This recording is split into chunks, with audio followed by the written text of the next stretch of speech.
کہ کس مجتہد کی تقلید کی جائے. تو اس میں جو نئی خواتین جنہوں نے اب تک تقلید نہیں کی ہے وہ اپنے مطابق دیکھیں، اور جو تقلید کر چکی ہیں وہ اپنی تقلید کو چیک کریں گی اس کے مطابق، کیونکہ شرائط جو ہیں مجتہد کی تقلید کی وہ تقریباً 8-9 شرطیں ہیں یا 10 شرطیں ہیں. تو شرائط تقلید مجتہد، پہلی شرط یہ ہے کہ مجتہد کے لیے کہ وہ اسے بالغ ہونا چاہیے. اب آپ سوچیں گے یہ کون سی شرط ہے؟ دیکھیے ہماری تاریخ میں ایسے علماء گزرے ہیں جو نابالغیت کے زمانے میں بھی مجتہد ہو گئے تھے. نابالغیت کے زمانے میں، یعنی مثلا مرد جو ہیں وہ عمر کے اعتبار سے 15 قمری سال جو ہے وہ مکمل کر کے 16ویں سال کے پہلے دن کے اندر داخل ہو جائے، اور عام طور پر 13-14 سال کی عمر میں بھی بالغ ہو سکتا ہے. تو نابالغیت کے زمانے کے معنی یہ ہے کہ 12-13-14 سال کا بچہ جو ہے وہ مجتہد بن جائے. کیا تاریخ میں ایسی مثالیں گزری ہیں؟ جی ہاں. فخر المحققین علامہ ہلی کے بیٹے، ان کے متعلق یہ بات کہی جاتی ہے، یہ تو خیر ایک تصوراتی ایک ان کی تصویر ہے. علامہ ہلی کے متعلق بھی ہے کہ بہت کم عمری میں مجتہد ہو گئے تھے، لیکن ان کے بیٹے فخر المحققین یہ تو نابالغیت کے زمانے ہی میں مجتہد ہو گئے تھے، اور تقریباً 500 کے قریب کتابیں فخر المحققین نے لکھی. اور علامہ ہلی وہی ہیں جو حرم امیر المومنین علیہ الصلوۃ والسلام میں اللہم صلی علی محمد وعلی محمد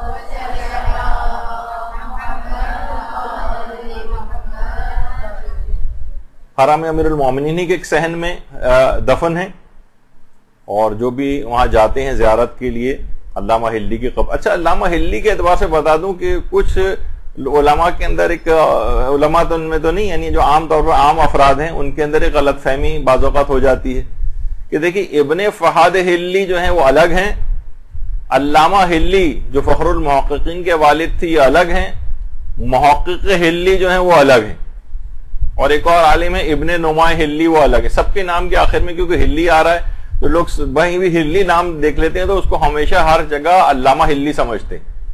نہیں، یہ الگ افراد ہیں. محقق ہلی الگ ہیں، ابن فہد ہلی الگ ہیں، علامہ ہلی الگ ہیں، ابن نماء ہلی الگ ہیں، الگ ہیں. آپ کو یہ اس میں بس بیچ میں ایک بات آ گئی. تو ابن فہد ہلی ان کی الگ جگہ کے اوپر قبر مبارک ہے، لوگ عام طور پر اس میں کنفیوژن کا شکار ہوتے ہیں. تو فخر المحققین. اس کے علاوہ ایک اور بھی ہیں آیت اللہ باقر الصدر. یہ نابالغیت کے زمانے میں تو نہیں، البتہ 18-19 سال کی عمر میں مجتہد ہو گئے تھے آیت اللہ باقر الصدر، اور ایسی کوئی 48 سال کی عمر میں شہید کر دیے گئے. ایک نابغہ، ایک جینیس کہ نہ جانے اس شخص کو بہرحال خدا کی مصلحت ہے کہ جس مرتبہ شہادت کو انہوں نے پایا، لیکن اگر یہ زندہ رہ جاتے اور جس طرح اور مجتہدین عمریں اپنی گزارتے ہیں 100 سال تک کی کراس کر لیتے ہیں، تو نہ جانے کیا ایک معجزہ ان کو کہا جاتا تھا ذہانت کے اعتبار سے. آیت اللہ شہید باقر الصدر. اور جب ان کی قبر کی منتقلی بھی ہوئی تھی سالوں بعد ان کا جسم بھی تر و تازہ قبر سے باہر نکلا. درود بھیجیے محمد علیہ وسلم.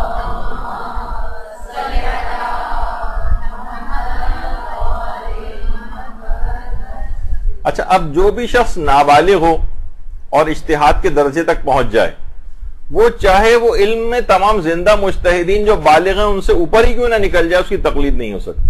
ہاں، یہ اپنے فتووں کے اوپر خود ہی عمل کرے گا، لیکن اس کی تقلید نہیں کی جا سکتی. نابالغ کی تقلید نہیں ہوتی. یعنی پہلی شرط یہ ہوئی کہ بالغ ہونا چاہیے. وہ آپ نے سن لیا کہ بالغ ہونا کیوں بیان کیا گیا، کیونکہ نابالغیت کے زمانے میں بھی علماء مجتہد کے درجے تک پہنچے ہیں، تو لہٰذا اس شرط آ گئی کہ اس میں بالغ ہونا شرط ہے. دوسری شرط یہ ہے کہ اسے عاقل ہونا چاہیے، یعنی مجنون نہ ہو، پاگل نہ ہو، دیوانہ نہ ہو، اتنی شدید نفسیاتی کسی بیماری کا شکار نہ ہو. اچھا، میں اتنا اور بتا دوں کہ بہت ہی کم ایسا دیکھنے میں آتا ہے کہ جو بھی علماء ہیں اور تبلیغات کے شعبے کے اندر ہیں انہیں بہت کم نفسیاتی مسائل ان کے ساتھ دیکھے، بلکہ نہ ہونے کے برابر. خدا نہ خواستہ آپ نے کسی ہمارے مجتہد کو نہیں سنا ہوگا کہ وہ نفسیاتی مریض ہو، کیونکہ وہ ہر وقت وہ اپنی ذات سے ہٹ کر لوگوں کے لیے سوچ رہا ہوتا ہے. جو بھی افراد جن کو نفسیاتی پرابلمز ہوتی ہیں وہ زیادہ تر وہ ہوتے ہیں جو ہر وقت اپنے ہی متعلق سوچتے رہتے ہیں، اپنے گھر والے، اپنے بچے، بس ان کے متعلق. جو بڑے اسکیل پر پورے معاشرے کا سوچتا ہے، پورے، جیسے آیت اللہ محمد حسین طباطبائی فرماتے تھے، میں نے اپنی زندگی میں آج تک ایک دعا بھی اپنے لیے نہیں کی، ہمیشہ دعا کو عام کرتا ہوں سب لوگوں کے لیے، پروردگار میری ضروریات کو جانتا ہے، خود ہی میری تمام مشکلات کو حل کر لیتا ہے، ایک دعا بھی اپنے لیے نہیں کرتا۔ تو بہرحال عاقل ہونا، یعنی اس کے اندر ایسا نفسیاتی مرض کا شکار نہ ہو، کوئی مجنون اور پاگل نہ ہو، یا ابلہ نہ ہو، یا مثلا یادداشت میں اس کو بھول کا مرض نہ ہو۔ کیونکہ دیکھیے البتہ یہ ضرور ہے کہ جیسے جیسے عمر بڑھتی ہے ویسے یہ بھی بہت کم ہوتا ہے، لیکن چند ایک مثالیں ہیں شاذ و نادر ہی صحیح، کہ ایک مجتہد تھے جو عمر میں یعنی 100 سال کے سے اوپر تھے، آیت اللہ محسن الحکیم کے انتقال کے بعد کا واقعہ ہے۔ تو ان مجتہد کا حافظہ جواب دے گیا تھا، ذہن جواب دیا۔ وہ خود کہتے تھے کہ پرانے مسائل میں تو میرا فتویٰ موجود ہے، نئے مسائل میں البتہ میرا دماغ کام نہیں کر رہا ہے، تو نئے مسائل میں کسی دوسرے بڑے مجتہد کی طرف رجوع کر لیں۔ تو ممکن ہے، اور ایک مجتہد ایسے بھی تاریخ کے اندر گزرے، ہمارے استاد محترم بیان کرتے تھے کہ جو اپنی بہت طویل عمر کی وجہ سے ان کا دماغ اجتہاد کے قابل نہیں رہا تھا، اور وہ اپنے ہی شاگرد کی تقلید میں آ گئے تھے۔ تو بہرحال تاریخ کے اندر اس طرح کی بڑی مثالیں اور موجود ہوتی ہیں۔ تو پاکستان کے بھی ایک بہت بڑے عالم یہ کہتے ہیں کہ میں گیا تھا جب نجف، اور جب وہاں سے واپس آیا تھا تو اس وقت تو میں مجتہد تھا، لیکن دیکھیں اجتہاد کوئی ایسا نہیں کہ بس اجتہاد کی صفت ہاتھ میں آ گئی تو بس آدمی ہمیشہ مجتہد رہے، نہیں، اس میں پریکٹس کرنا پڑتی ہے، درس خارج دینا پڑتے ہیں، ہر وقت علم کو استنباط کی ایک صلاحیت ہے، وہ ہاتھ سے نکل بھی جاتی ہے کبھی، یعنی آدمی اس کو پریکٹس نہ کرے، یا جاہل معاشرے کے اندر کوئی مجتہد آ جائے تو وہ بھی بیچارہ بڑا مظلوم بن جاتا ہے، روزانہ ہم بس ایک ہی بات اس سے بار بار پوچھی جاتی، اور بالکل ایسی خرافاتی باتیں بار بار پوچھی جاتی ہیں کہ وہ بجائے کہ علم کے اندر آگے بڑھے بس اسی کے اندر وہ الجھتا چلا جاتا ہے۔ لوگ روزانہ فضول قسم کے سوالات لے کر اس کے پاس آتے ہیں، کیونکہ عام طور پر یہی دیکھنے میں آتا ہے کہ مثلا جو اردو بولنے والے مثلا آیت اللہ حافظ بشیر نجفی ہیں، جب ان کے پاس زائرین جاتے ہیں تو بس وہ ایک ہی سوال بار بار، وہی سیطانی کی شادی کا مسئلہ، وہی جو ہے وہ چند ایک مراسم عزاداری کا مسئلہ، وہی بس ایک بار بار بار بار تقریباً ہر قافلہ جو پاکستان سے جاتا ہے وہ ایک ہی سوال کرتا۔ تو بہرحال یہ اس کے اندر ہے کہ اس کو عاقل ہونا چاہیے، یعنی اس کا یادداشت، حافظہ، یہ سب اس قابل ہو، اور عام طور پر الحمدللہ اس وقت سارے مراجع جو ہیں ہمارے آیت اللہ وحید خراسانی تقریباً 100 سال کے قریب کے، اور ابھی تک درس خارج دیتے ہیں۔ تقریباً آپ جتنے بھی ہمارے مجتہدین و مراجع دیکھیں ماشاءاللہ جسمانی اعتبار سے ان کو پہلے تو آیت اللہ وحید خراسانی خود سے آ جاتے تھے، خود سے ممبر پہ بھی بیٹھ جاتے تھے، لیکن اب کچھ سہارا دے کے ان کو بٹھائے جانے لگے تقریباً 100 کے، لیکن اس کے بعد بھی درس خارج یعنی مجتہدین لیول کے نیچے بیٹھ کے درس سن رہے ہوتے ہیں۔ اچھا، اس کے بعد اگلی شرط یہ ہے کہ اس کو مرد ہونا چاہیے۔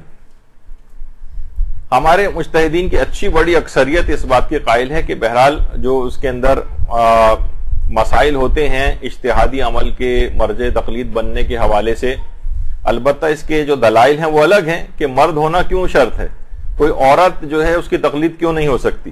البتہ یہ کوئی اتنا اور بتا دیا جائے کہ بہرحال کچھ علماء ہمارے ایسے گزرے ہیں جو مرد ہونے کی شرط نہیں لگاتے تھے، اور کہتے تھے کہ نہیں، یعنی عورت بھی اگر اس مقام تک پہنچ جائے تو اس کی بھی تقلید ہو سکتی ہے۔ مثلا آیت اللہ مرزا قمی وہ تھے جو کہ اس بات کے قائل تھے کہ نہیں، عورت بھی مجتہدہ ہو سکتی۔ آج بھی معصوم قم کے درود بھیجیے محمد و آل محمد صلی اللہ علیہ وسلم۔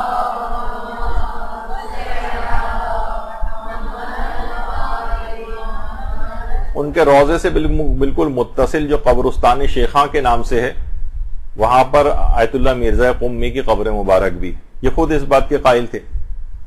اور اس کے علاوہ موجودہ جو زندہ مجتہدین ہیں اس کے اندر آیت اللہ ثانوی اس بات کے قائل ہیں، وہ کہتے ہیں کہ یہ کوئی الگ سے اس کو شرط قرار نہیں دیتے۔ لیکن اس کے علاوہ جتنے بھی اور جو مجتہدین ہمارے ہیں وہ کہتے ہیں کہ نہیں، اس کا مرد ہونا شرط ہے۔ بہت سے قرآنی آیات الرجال قوامون علی النساء، مرد عورتوں کے سرپرست ہیں، اس کو دلیل بناتے ہیں۔ کچھ احادیث کے اندر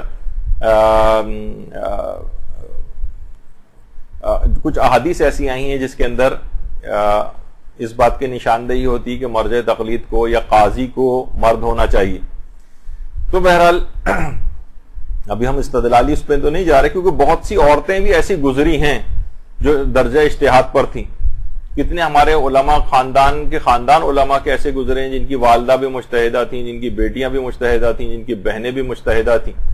آیت اللہ بانو امین اصفہانی، جن کا آپ نے پچھلی دفعہ نام سنا تھا اور پچھلی کلاس میں ہم نے ان کی کافی تذکرہ کیا تھا، تو بانو امین اور ان کے خود جو شاگردہ تھیں خود درجہ اجتہاد تک پہنچی. لیکن بہرحال اچھا، عورت علم میں کتنے بھی درجے کے اوپر پہنچ جائے اس کی تقلید نہیں ہو سکتی. ہاں البتہ وہ خود کسی کی تقلید نہیں کرے گی اور اپنے فتوے کے مطابق عمل کرے گی.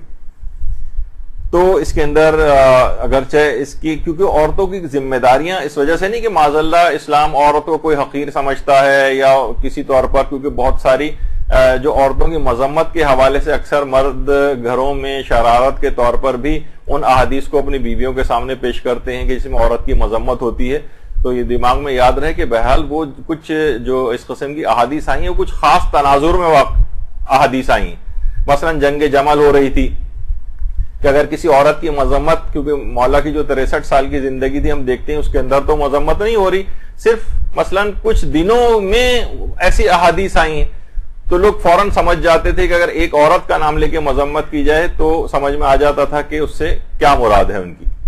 تو ان کو عمومی طور پر اپلائی نہیں کیا جاتا عورتوں کے اوپر جو عام طور پر شرارت میں گھروں کے اندر شوہر حضرات بیویوں کے ساتھ کر رہے ہوتے ہیں، کہ اس طرح کی ان کی مذمت کے طور پہ دیکھو تمہارے متعلق تو مثلا امام نے یہ کہا ہے.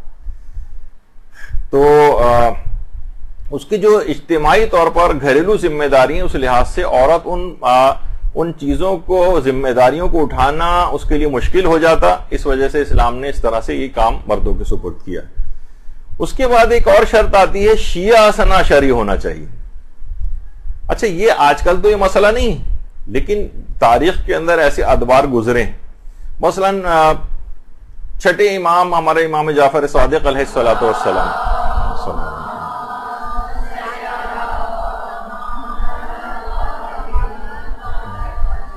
بڑے بڑے صحابی علماء 7ویں امام کی پہچان میں غلطی کر گئے تھے. دیکھیے اگر انسان کا عقیدہ خراب ہو جائے تو اس کا عمل بھی کام نہیں آتا، سارا علم بیکار ہو جاتا ہے. عقیدہ صحیح ہونا چاہیے. اور صرف 12 اماموں کو ماننا کافی نہیں ہے، بلکہ 12 اماموں کا جو دین لے کر آئے ہیں اس کو بھی ماننا ضروری. زیدیہ فرقہ ہے، اسماعیلیہ فرقہ بنا کہ جو کہ اسماعیل کے انتقال کے بعد جو چھٹے امام کے فرزند تھے ان کو امام ماننے لگا. اسماعیل جنت البقیع میں ہی کسی مقام کے اوپر دفن ہے. تو بہرحال بوہری فرقہ بنا. تو مثلا کوئی زیدیہ عالم، بہت بڑا عالم بھی اگر ہو جائے، اسماعیلی کوئی بہت بڑے علم کے اندر مقام کے اندر میں نکل جائے، تب بھی اس کی تقلید نہیں ہو سکتی، کیونکہ وہ جس کی تقلید کی جائے اسے شیعہ اثنا عشری ہونا، 12 امامی ہونا ضروری. 6 امامی یا اور جو مختلف فرقے والے ہیں ان کی تقلید نہیں کی جا سکتی، کیونکہ عقیدے کا صحیح ہونا لازمی. اس کے بعد ایک یہ ہے کہ اس کو حلال زادہ ہونا چاہیے، ولادت اس کی پاکیزہ ہونی چاہیے.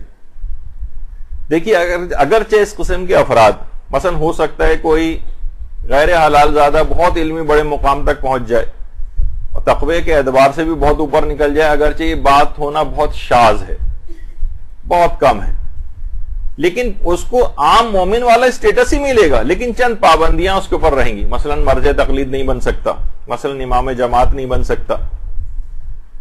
تو کچھ عہدے ایسے ہیں جو اسے نہیں ملیں گے، تو اس کو حلال زادہ ہونا چاہیے. اس کے بعد یہ ہے کہ جس کی بھی تقلید کی جائے اس کو زندہ ہونا چاہیے. زندہ. اچھا زندہ ہونے کی بھی دیکھیے 2 صورتیں. ایک تو ہے تقلید میت ابتدائی، یہ تو تمام مجتہدین کے نزدیک جائز ہی نہیں. یعنی کوئی شخص آج یہ چاہے کہ میں مثلا شیخ مفید کی تقلید کرنے لگوں، اتنے بڑے عالم تھے شیخ مفید، اس نے کہیں سے ان کا رسالہ عملیہ جو مسائل ان کے تھے وہ نکال کے اس پر عمل کرنے لگا. نہیں، تقلید میت ابتدائی نہیں ہو سکتی. یعنی ہم آج سے ہی تقلید شروع کر رہے ہیں اور ہم کسی مردہ مجتہد کے فتوے لے کر عمل کرنا شروع کر دیں، یہ نہیں ہو سکتی.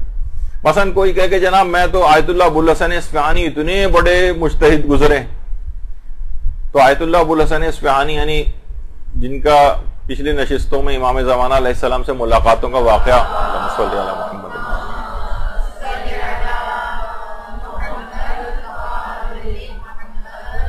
بلکہ ایک سنی عالم کی ملاقات بھی انہوں نے امام زمانہ سے کرائی جو بعد میں کنورٹ بھی ہو، اور بڑا ایک مشہور واقعہ ہے جو بیان ہو چکا ہے.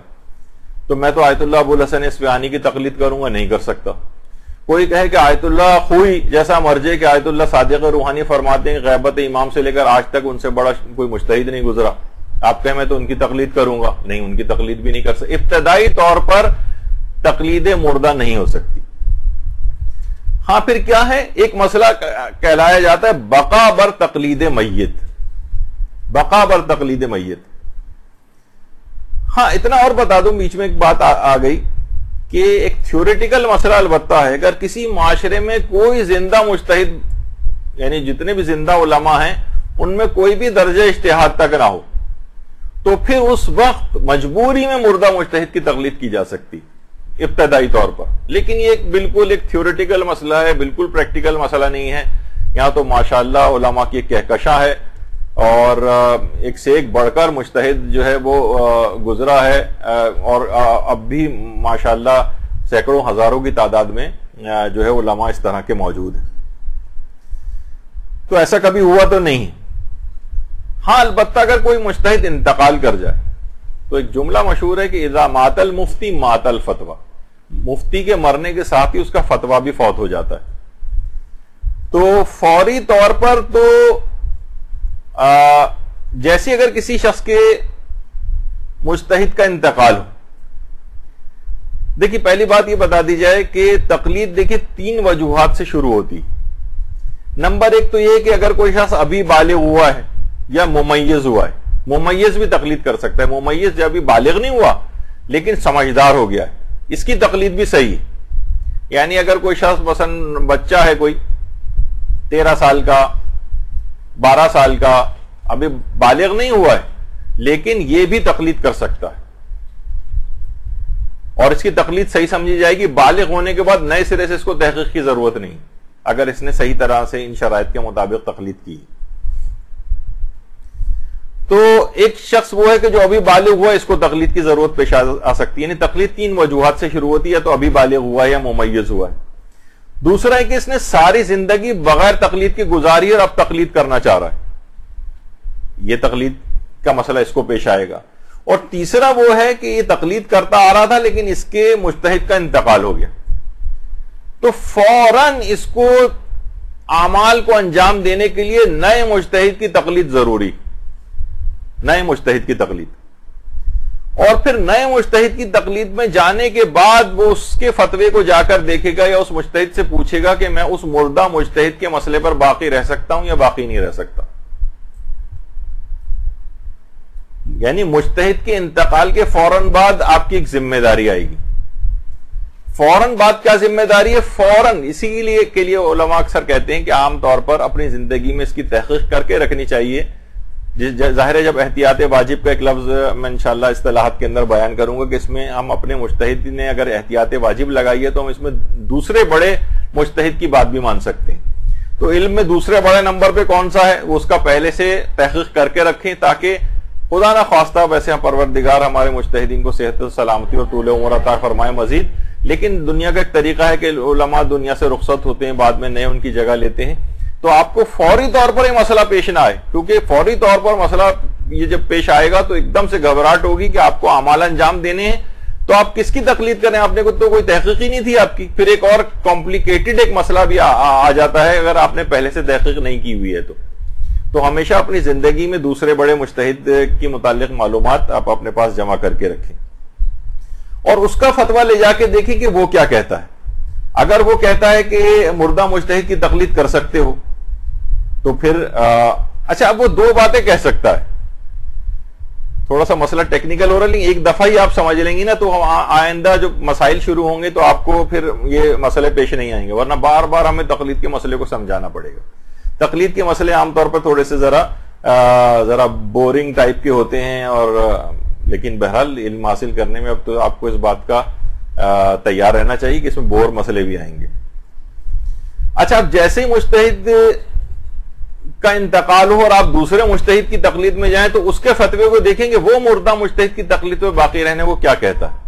اب وہ دو باتیں کہہ سکتا ہے, یا تو وہ یہ کہہ سکتا ہے کہ مردہ مجتہد کی تقلید پر باقی رہنا جائز ہے,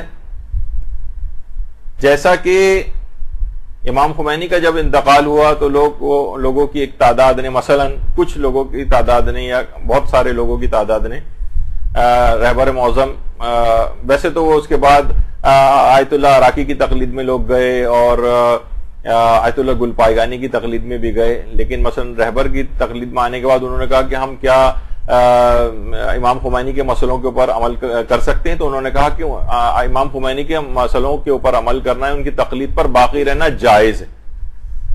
اچھا, اس میں ٹیکنیکل فرق ہوتا ہے, وہ ابھی تو میں بیان نہیں کرنا چاہتا اس کو. تو بہرحال یا تو مجتہد کہتا ہے کہ ان کی تقلید پر باقی رہنا جائز ہے, یعنی آپ چاہیں تو ان کی تقلید پر باقی رہیں, چاہیں تو پورے مسائل میں زندہ کے مسئلوں کے اوپر آ جائیں. یعنی جو رہبر کا بھی فتویٰ ہے کہ چاہیں تو امام خمینی کی تقلید پر باقی رہیں, چاہیں تو تمام مسائل میں میرے فتووں کے اوپر آ جائیں. اچھا, یا دوسرا کیا کہتا ہے مجتہد, جو کہ مثلا آیت اللہ سیستانی فرماتے ہیں, آیت اللہ سیستانی فرماتے ہیں کہ اگر مردہ مجتہد عالم ہے تو اس کے فتووں پر باقی رہنا واجب ہے, واجب. یعنی مثلا کوئی آیت اللہ خوئی کی تقلید میں تھا, آیت اللہ خوئی کے انتقال کے بعد مثلا آیت اللہ سیستانی کی تقلید میں آیا, تو آیت اللہ سیستانی فرماتے ہیں کہ زندہ اور مردہ مجتہد میں سے چیک کرو کس کا علم زیادہ ہے. خود تو ظاہر جاہل آدمی کیسے چیک کرے گا, یعنی اس کے ماہر افراد سے پوچھو وہ کیا کہتے ہیں. اگر وہ کہیں کہ نہیں مردہ مجتہد اس زندہ مجتہد سے زیادہ علم رکھتا تھا, تو فرماتے ہیں واجب ہے کہ اسی مردہ کی, یعنی ہم کہلائیں گے آیت اللہ سیستانی کا مقلد لیکن فتووں پر عمل کریں گے مردہ مجتہد کی. جیسے آیت اللہ خوئی کے انتقال کے بعد ابھی تک ان کے مقلدین کی اکثریت آیت اللہ سیستانی کی تقلید میں آنے کے بعد بھی آیت اللہ خوئی کے مسئلوں کے اوپر باقی, کیونکہ علماء کی بڑی تعداد ابھی تک یہ بات کہتی ہے کہ مردہ مجتہد اگر عالم ہو تو اس کے فتووں میں باقی رہنا واجب ہے. جو آیت اللہ سیستانی کا مسئلہ ہے تو جو صلاحیت رکھتے ہیں فرماتے ہیں کہ نہیں آیت اللہ خوئی کا علم بہت زیادہ تھا. البتہ کسی کو اطمینان ہو جائے کہ آیت اللہ سیستانی کا علم اب بڑھ گیا آیت اللہ خوئی سے, تو پھر وہ تمام مسائل میں آیت اللہ سیستانی کے مسئلوں کے اوپر آ جائے گا. اچھا, اب اگر کوئی شخص کسی کی یہ والی تحقیق نہیں ہے, بہتر تو یہی کہ پہلے سے تحقیق کر کے رکھیں گے نمبر 2 کون ہے, کہ کبھی خدا نہ خواستہ مجتہد کا انتقال ہوتا ہے تو آپ کو فوری طور پر اگلے ہی منٹ ایک لحاظ سے دوسرے بڑے زندہ مجتہد کی تقلید میں آ جانا چاہیے. لیکن اگر کوئی شخص کے پاس یہ والی تحقیق نہیں ہے تو پھر وہ کس طرح سے عمل کرے گا. پھر اس زمانے میں جتنے مجتہدین جن کے متعلق امکان پایا جاتا ہے کہ یہ عالم ہیں, اس طرح سے عمل کرنا ہے کہ ان میں سے کسی ایک مجتہد کے فتوے کی بھی خلاف ورزی نہ ہو. بہت مشکل مسئلہ ہو جائے گا, اس لیے پہلے سے اس کو عمل کر کے رکھنا ضروری. مثلا بہت سے علماء ہمارے ایسے ہیں کہ جو کہ عراق میں بھی ہیں, ایران میں بھی ہیں, اور انتقال ہوتا ہے مثلا ہمارے مجتہد کا, ہم فوری طور پر اب اس طرح سے سب کے فتووں کو دیکھنا ہے کہ کسی ایک کے فتوے کی خلاف ورزی بھی نہ ہو جب تک کہ ہمارے پاس تحقیق ہو. اچھا, اس کے بعد اگلی شرط یہ ہے کہ جس کی بھی تقلید کی جائے اس کو عادل ہونا چاہیے, یعنی تمام واجبات پر عمل کرتا ہو اور تمام گناہوں سے اپنے آپ کو بچاتا ہو. الحمدللہ ہمارے تمام مراجع اسی طرح سے عادل ہیں, بلکہ امام خمینی کے متعلق حجت الاسلام شیخ احمد عابدی جو استاد حوزہ علمیہ قوم ہیں, وہ ایک دفعہ قرآن کی ایک آیت کو ڈسکس کر رہے تھے, اوفو بالعقود, اے صاحبان ایمان اپنے عہد و پیمان کو پورا کیا کرو. تو اس درس کے ضمن میں انہوں نے ایک واقعہ سنایا کہ امام خمینی جب فرانس میں تھے اور جلا وطن تھے تو ایرانی سفارت خانے نے ایک بکری ذبح کی, سفارت خانے کے اندر ہی اسلامی اصولوں کے مطابق ذبح کی, شرعی طریقوں کے مطابق ذبح کی, جو اسلامی قواعد ہیں ذبح کے وہ اس کا خیال رکھ کے ذبح کی. لیکن امام خمینی نے اس بکری کا گوشت نہیں کھایا. جب ان سے پوچھا گیا کہ اس کی کیا وجہ ہے کہ آپ کیوں نہیں کھا رہے ہیں, تو کہا کہ یہ فرانس کی سرزمین کے قانون کی خلاف ورزی ہے. آپ کو بھی پتا ہے کہ مغربی ممالک میں ہر جگہ جانور کو ذبح کرنے کی اجازت نہیں ہے, مخصوص جگہوں پہ جا کے جانور ذبح ہوتا ہے. تو کہا کہ یہاں کے قانون کی پاسداری کرنا ضروری ہے, وہ تمام قوانین جو مفاد عامہ کے لیے بنائے گئے. تو جیسا کہ عام طور پر امیگریشن کے قوانین ہوتے ہیں یا کوئی پولیٹیکل اسائلم لیتا ہے تو باقاعدہ اس کو ایک عہد نامہ یا ان کا ایک وہ کہ یہاں کے قوانین کی پاسداری کرے گا, اس سے باقاعدہ سائن لیے جاتے ہیں, اوتھ لیا جاتا ہے اس سے. تو امام خمینی نے کہا کہ یہ اس کی پاسداری کرنا ضروری ہے. میں اس گوشت کو نہیں کھاؤں گا کیونکہ بہرحال یہ یہاں کے قواعد کی خلاف ورزی کر کے ذبح ہوا ہے. اگرچہ وہ جانور بالکل ذبح حلال گوشت جانور, کسی اور کی ملکیت بھی نہیں تھا, تمام شرعی قوانین اور اصولوں کا خیال کیا گیا جو ذبح کے لیے ضروری ہیں, لیکن کیونکہ فرانس کے قانون کی مخالفت تھی, امام خمینی نے کہا نہیں. جیسے خود ہمارے مدرسے کے سرپرست اعلیٰ حجت الاسلام المسلمین مولانا غلام علی وزیری صاحب قبلہ کہہ رہے ہیں کہ جب ایک زمانہ تھا, جب خود ہی بتاتے ہیں کہ میں سگریٹ وغیرہ پینے کا عادی تھا, لیکن جب دل کا دورہ پڑا اور بائی پاس وغیرہ ہوا تو سگریٹ جب جیسے ہی ڈاکٹر نے کہا کہ آپ کے لیے نقصان دہ ہے, اسی وقت سگریٹ چھوڑ دی. کہا کہ نقصان دہ ہونے کے باوجود میں اپنے جسم کو اس طرح سے نقصان اگر پہنچاؤں تو میری عدالت لوگوں کی نگاہ میں جو ہے متاثر ہوگی, تو وہ میرے پیچھے نماز نہیں پڑھ سکیں گے. یعنی آدمی تقوی اور پرہیزگاری کے اعتبار سے ایک ایسا یعنی عادل ہو کہ فوراً جہاں یعنی تمام واجبات پر عمل کرے, کوئی ایک حرام کام بھی نہ کرے. اس کو کہتے ہیں یہ صفت عدالت. تو تقوی پرہیزگاری کے اس لیول کے اوپر ہمارے علماء ہوتے ہیں. تو تمام واجبات پر عمل کرنا ہے اور تمام حرام کاموں سے بھی اپنے آپ کو بچانا ہے. اچھا, اب یہ کیسے پتا چلے کہ کون شخص عادل ہے؟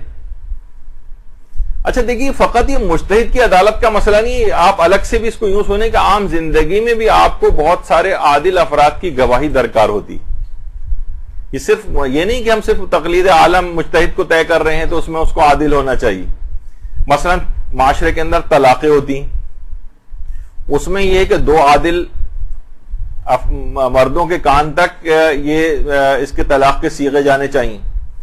رمضان یا عید کے چاند کی گواہیوں کے سلسلے میں دو عادل آدمیوں کی بات آتی.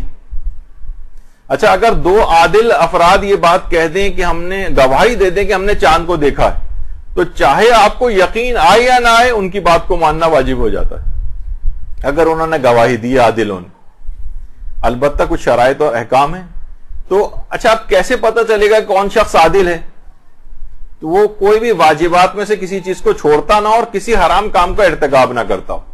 اچھا, ایک اور بھی چیز ہے, علماء فرماتے ہیں گناہ کبیرہ نہ کرے اور گناہ صغیرہ پر اصرار نہ کرے.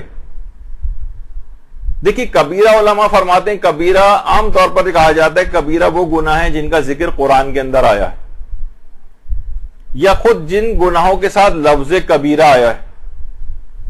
مثلا جھوٹ کے متعلق آیا ہے, سود کے متعلق آیا ہے, غیبت کے متعلق آیا ہے. اچھا, بہت سی روایات کے اندر جو صغیرہ گناہ ہیں, مثلا ایک بار اگر کسی نے شخص نے داڑھی کو مونڈا تو مثال کے طور پر علماء کہتے ہیں کہ صغیرہ گناہ ہے. ایک آدھ دفعہ کبھی بے پردگی اس سے ہو گئی, صغیرہ گناہ ہے. لیکن یہی صغیرہ اگر بار بار کیا جائے تو کبیرہ میں بدل جاتا ہے. گناہ صغیرہ پر اصرار, اس کو بار بار کرنا اسے کبیرہ بنا دیتا ہے. اب یہ عورت یہ نہیں کہہ سکتی کہ مثلا یہ عام طور پر اگر کوئی عورت بے پردہ ہے یا عام طور پر وہ نامحرموں سے اپنے پاؤں کو نہیں چھپاتی ہے, موزے وغیرہ نہیں پہنتی, تو یہ گناہ کبیرہ کی مرتکب ہو جائے, کیونکہ ریپیٹڈلی اس عمل کو کر رہی. ایک آدھ دفعہ کبھی اس سے ہو گیا تو بہرحال کبیرہ کی حد تک نہیں پہنچتا. البتہ اس کبیرہ اور صغیرہ کو کی بھی زیادہ بحث میں علماء نہیں جاتے. موجودہ مجتہدین تو کہتے ہیں ہر نافرمانی پروردگار ہی کبیرہ. یعنی دیکھو, تم یہ مت دیکھو کہ یہ کون سا گناہ تم کر رہے ہو, بلکہ دیکھو کس عظیم ہستی کی تم حکم عدولی کر رہے ہو. وہ ذات کتنی عظیم ہے, اس کے مقابلے میں کوئی کبیرہ اور صغیرہ کی کوئی ہر قسم کا گناہ جو اس نے منع کیا ہے, جس کی پابندی اس نے لازمی قرار دی ہے, وہ سب کے سبھی کبیرہ. تو بہرحال بہت ساری اس طرح کی چیزیں ہوتی ہیں. اچھا, اب اگر کوئی شخص یہ کہے کہ جناب ایسا ہم آدمی کہاں سے لے کر آئیں گے کہ جو کہ نہ کوئی گناہ کبھی کسی نے نہ کیا ہو. یعنی عام لوگ, ہمارے لیے افراد کے لیے یہ بات کتنی حیران کن ہے کہ کوئی شخص جو کوئی واجب نہ چھوڑتا ہو اور کوئی حرام کام نہ کرتا ہو. تو اب دیکھیے اس کے اندر بھی کیا ہے، اگر ہم یہ اس بات کو مان لیں گے بھئی ایسا تو شخص تو دنیا کے اندر کوئی پایا ہی نہیں جا سکتا، تو اس کا مطلب ہے کسی کی تقلید نہیں ہو سکتی، کسی کے پیچھے نماز نہیں پڑھ سکتے، کیونکہ سب کو جو پیش امام ہے سو عادل ہونا چاہیے۔ نجاست و طہارت میں ہم کسی کی گواہی نہیں مان سکتے، کیونکہ اس کے اندر بھی عادلوں کی گواہی آ جاتی ہے۔ چاند کے مسئلے میں کسی کی گواہی نہیں مان سکتے، کیونکہ اس کے اندر بھی عادلوں کی گواہی کا مسئلہ آ جاتا ہے۔ تو بہرحال سب سے زیادہ بڑا خطرناک مسئلہ یہ ہوگا کہ اگر ہم اس کے قائل ہو جائیں دنیا میں تو کوئی پایا ہی نہیں جاتا ہے عادل، کون ایسا ہوگا جس نے کبھی کوئی گناہ نہ کیا ہو؟ تو سب سے بڑا مسئلہ یہ ہوگا کہ ہمارے معاشرے میں کسی شخص کسی کی بھی طلاق صحیح نہیں ہوگی، کیونکہ اس میں طلاق میں شرط اول ہی ہے کہ دو عادلوں کے کان تک اس کا صیغہ پہنچنا چاہیے۔ اب عادل ہی نہیں ہے تو طلاق بھی نہیں ہوگی۔ تو بہت سارے اس طرح کے دیکھیے یہ مسئلے ایسے ہیں، یعنی اگر وہ کوئی شخص طلاق خود دے بھی دے لیکن یا کوئی عالم بھی طلاق دے دے، کوئی مجتہد بھی طلاق دے دے، لیکن دو عادل سامنے موجود نہ ہو تو طلاق واقع نہیں ہوگی۔ اچھا، اب اس کا حل کیا ہے؟ عام طور پر اگر آپ دیکھیں کہ کوئی شخص ایسا تو آپ کہیں کوئی پایا نہیں جاتا، لیکن گناہ تو پھر بھی لوگوں سے ہو جاتے ہیں، تو یہ ہے کہ عادل شخص سے اگر گناہ ہو جائے تو اس کی عدالت چلی جاتی ہے، لیکن وہ توبہ کر لے تو عدالت واپس آ جاتی، توبہ کر لے تو عدالت واپس آ جاتی۔ علماء فرماتے ہیں کہ دیکھیے بہت سے لوگوں کے متعلق ہمیں اطمینان ہوتا ہے کہ یہ شخص اتنا دیندار ہے، ٹھیک ہے ابھی فی الحال اس سے گناہ ہو گیا۔ بعض اوقات لوگ ہوتا ہے نا، آپ مائکروسکوپ لے کے تلاش کرتے ہیں ہم دیندار خواتین کے، مثلا ابھی تو یہ بڑی پردے دار بن رہی ہے، اب دیکھیں گے فلاں کی شادی میں کر کے آتی ہے، صحیح پردہ ہے نہیں، اس کی تجسس میں ہوتے ہیں، اس کی چھوٹی چھوٹی چیزوں کو پکڑتے ہیں، تو وہ ویسے عادل ہے لیکن کبھی ہو سکتا ہے یہ مجبور بھی ہو جائے۔ اب آپ کہیں گے بھائی دیکھیے فلاں لڑکی تھی، یہ بڑی پردہ کرتی تھی، اپنی شادی میں تو اس نے دیکھیں نامحرموں کے سامنے بھی اس کو آنا پڑ گیا مثلا۔ کبھی ویسے نہیں آنا چاہیے، لیکن یہ کہ کبھی کوئی عادل شخص بھی کسی گناہ پر مجبور ہو سکتا ہے، تو آپ اس کی اس بات کو پکڑ کے نہ رہ جائیں، آپ کو اطمینان ہے کہ نہیں واقعتاً ایسا ہے کہ اس مجبوری کے عالم میں اس نے مثلا گناہ کر لیا ہے، تو اس کی شخصیت ایسی ہے، اس کی دینداری ایسی ہے کہ اس نے توبہ کر لی ہوگی۔ تو علماء یہاں تک بھی کہتے ہیں کہ اگر اطمینان اور آپ کو یقین اور اطمینان ہے کہ اس نے توبہ کر لی ہوگی تو اس کی بھی عدالت واپس آ جاتی۔ البتہ کچھ علماء یہاں تک اس کے قائل ہیں، آپ نے مرد حضرات عام طور پر دیکھتے ہیں کہ جب پیش امام نماز جماعت پڑھانے کے لیے کھڑا ہوتا ہے تو ابھی تکبیرۃ الاحرام سے پہلے وہ استغفر اللہ ربی واتوب الیہ کہتا ہے، یعنی ایک لحاظ سے استغفار کرتا ہے وہ۔ تو علماء میں ایک سوال اٹھتا ہے، مجتہدین کی خدمت میں بھیجا گیا کہ بھائی ٹھیک ہے، اس سے ہم نے اس پیش امام سے گناہ ہوتے دیکھیں، لیکن یہ ہر نماز سے پہلے استغفار بھی کر لیتا ہے، تو کیا یہ کافی ہے اس کا یہ توبہ کر لینا اس کی عدالت کو واپس لانے کے لیے؟ یا مثلا آپ نے سنا ہوگا روایات کے اندر بھی بات آئی کہ جو حج کر کے آتا ہے حج کرنے سے تمام گناہ معاف ہو جاتے ہیں، تو کیا اس کا صرف حج کر کے آنا ہے، ہم سے حج پہ جانے سے پہلے ہی گناہگار تھا، ہمارے سامنے اس نے کلم کلا گناہ کی تھے، اب حج کر کے واپس آ گئے، تو کیا ہم اس کو عدالت عادل مان لیں گے؟ یا اس کا فقط زبان سے استغفر اللہ کہنا نماز جماعت شروع کرنے سے پہلے اس کو عادل بنائے گا؟ تو علماء کہتے ہیں نہیں، آپ کو اس بات کا اطمینان ہونا چاہیے کہ جو گناہ اس نے آپ کے سامنے کیا تھا اس کی توبہ اس نے کر لی ہوگی۔ اگر اس کا اطمینان آپ کو ہے تو اس کو عادل مانیں گے، اور اطمینان نہیں ہے تو اس کو عادل اس کے باوجود نہیں سمجھا جائے گا۔ ممکن ہے اس نے ویسے ہی عادتاً استغفر اللہ کہا ہو، ممکن ہے حج کر کے بھی آ گئے تب بھی انہی گناہوں کے اوپر اس کا اصرار باقی ہو۔ تو بہرحال یہ یہاں پر ایک مسئلہ پیش آتا ہے۔ اچھا، اب کون شخص عادل ہے، عدالت کی پہچان کے طریقے کیا ہیں؟ دیکھیے یہ اب کانسیپٹ ایک دفعہ آپ کا کلیئر ہو جائے گا نا، تو یہ ہمیشہ آپ کو یہ والے مسئلے حل ہو جائیں گے، بس انشاءاللہ پھر آپ آگے سے آگے مسائل میں بڑھیں گی، پھر آپ کو یہ کنفیوژن نہیں ہوگا۔ کسی شخص کی عدالت کی پہچان کے طریقے کیا ہیں؟ سب سے پہلے علماء فرماتے ہیں بینہ شرعی، دو عادل گواہ گواہی دے دیں کسی تیسرے شخص کے متعلق کہ یہ عادل ہے، یعنی صرف ان دو افراد کا یہ کہہ دینا ہی اس کو عادل بنا دے گا، دو افراد کا کہہ دینا کہ ہماری نگاہ میں عادل ہے۔ اب چاہے آپ کو ان دو افراد کی بات پہ یقین آئے یا نہ آئے، آپ ان کو عادل مان لیں۔ بینہ شرعی کہتے ہیں دو عادل گواہ، یہ اگر کسی شخص کی تیسرے شخص کی عدالت کی گواہی دے دیں تو وہ شخص عادل ہو جائے گا۔ دوسری چیز ہے شیعہ ہونا۔ شین یہ الف عین.